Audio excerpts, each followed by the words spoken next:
So what are we to make of Dak Prescott and his resurgent 2023 season moving into 2024 fantasy football? This is the Fantasy Sports Boss with another player profile, off-season player profile, because it is the off-season in fantasy football.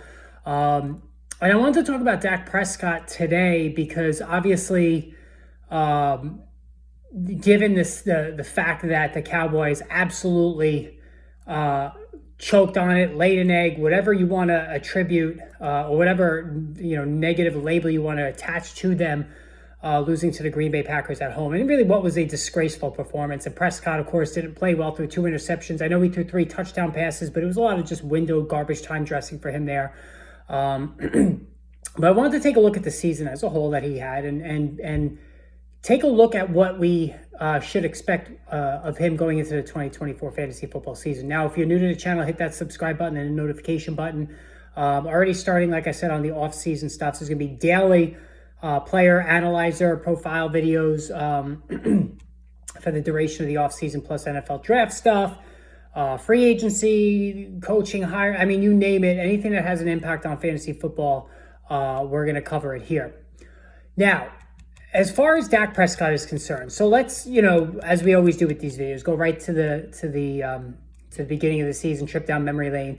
And when it came to drafts this past summer, Prescott, was just a meh. He elicited one big yawn at the draft. He was drafted on average as QB 10 in a 12-team PPR league.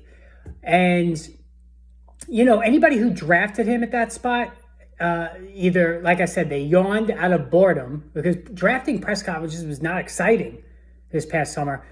And it was also the people that chose to go very running back, wide receiver, even tight end heavy early in the draft, and then just pick up one of the last quarterbacks that would be among the top 12 at the position. And that's where Prescott fell into, right? I mean, you had the top, 9 to 10 guys, and then you had Prescott sitting there in that 10-11 spot. He was on average was drafted as a QB 10.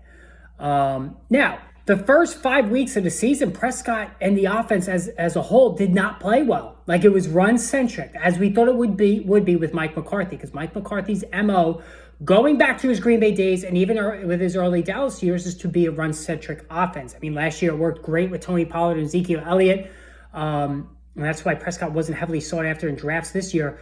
But through 5 weeks of the season, it just was not working, all right? Then week 6 comes against the Los Angeles Chargers, and that is when McCarthy finally just said to the passing offense, have at it.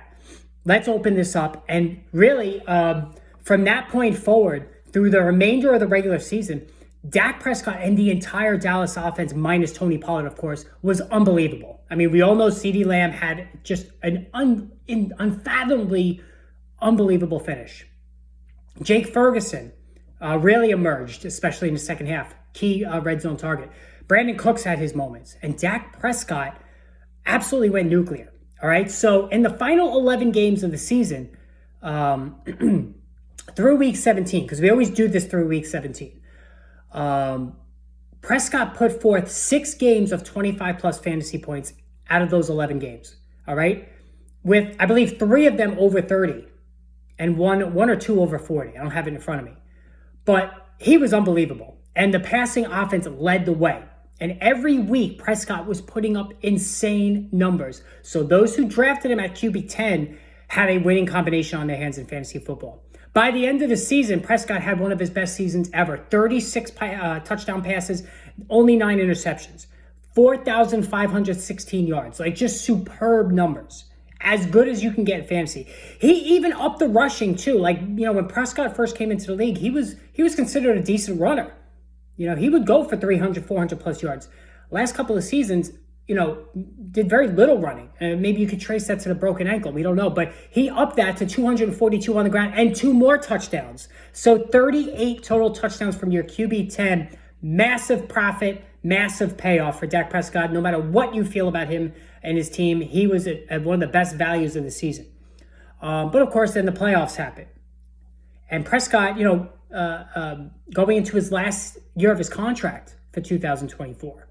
Mike McCarthy is going to be back, however. So when we look ahead to 2024, is he going to get a contract extension? I don't know. But Prescott will be the starter week 1. Unless, like, some crazy trade scenario happens, maybe around the draft or whatnot, Prescott's going to be the guy. And with McCarthy back, he's going to keep this a pass-heavy offense. Tony Pollard's a free agent. We don't know if he's going to come back. Do they bring in Derrick Henry? I don't know. But this is going to be a pass-heavy offense with Prescott, to CeeDee Lamb and Jake Ferguson and all the friends there in the receiving corps. And look at it this way, too. Prescott only turns 31 in July. It seems like he's been around forever, but he turns 31 in July. He's still in his prime. Like, he's flat in his prime. Now, while I won't forecast him replicating 2023, because I just think, defense is prepared for Dallas to be a run-centric offense. They didn't know how to handle the passing, because I think they're going to be more prepared this time around. Also, 242 rushing yards, I'm not banking on that either. But can he run for 200? Yes. Can he throw 32 to 34 touchdowns? Yes. 4,300 plus yards? Yes. All right. He's been durable as well. You take out the broken ankle, and Prescott has generally been quite durable as well.